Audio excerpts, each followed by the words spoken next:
Just as one Ontario university reaches a deal that will see pro-Palestinian protesters pack up their tents and leave campus, another encampment has sprung up.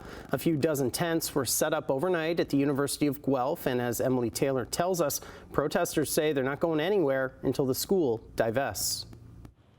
A few dozen tents popped up overnight and this morning at the center of the University of Guelph's campus. Looking at what's happened in the last 7 months, we believe it's imperative for the university to take a stand to divest and boycott. Protesters are following in the footsteps of dozens of post-secondary schools across Canada and the United States, camping out until the top brass agreed to divest funds from companies supporting Israel in its war against Hamas. We found that the University of Guelph currently has investments in 21 arms manufacturers, and this has been a 133.3% increase since 2019, which is a massive disparity. Guelph organizers say their calculations are based on a 2023 to 2024 total equity holding report obtained from the university through a Freedom of Information request. CHCH News has not independently verified their numbers.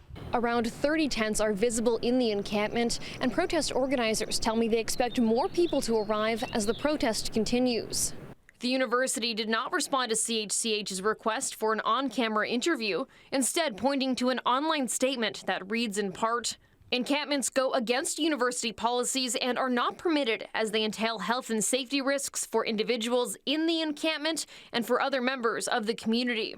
It goes on to say that prior to the setup of the encampment, the university received and is reviewing a divestment submission from community members, who were invited to speak with the school's finance committee.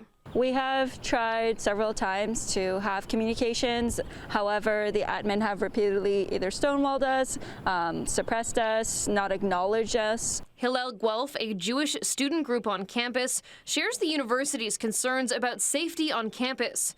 The school says its campus safety office is monitoring the situation. The fact that it's right in the center of campus, it's hard to get around it. There's definitely some concerns from Jewish students and pro-Israel students about showing their support for Israel, wearing their Star of David or their kippah on campus. And then there's also lots of concerns about where this could escalate to. All of this comes as Ontario Tech University in Oshawa is today claiming victory. Students say they have reached a deal with the administration that will disclose all university investments. In exchange, students will tear down the encampment. Closer to home, McMaster's encampment organizers say they have resumed negotiations with the university after what they called a disappointing proposal from the school last week. Back to you.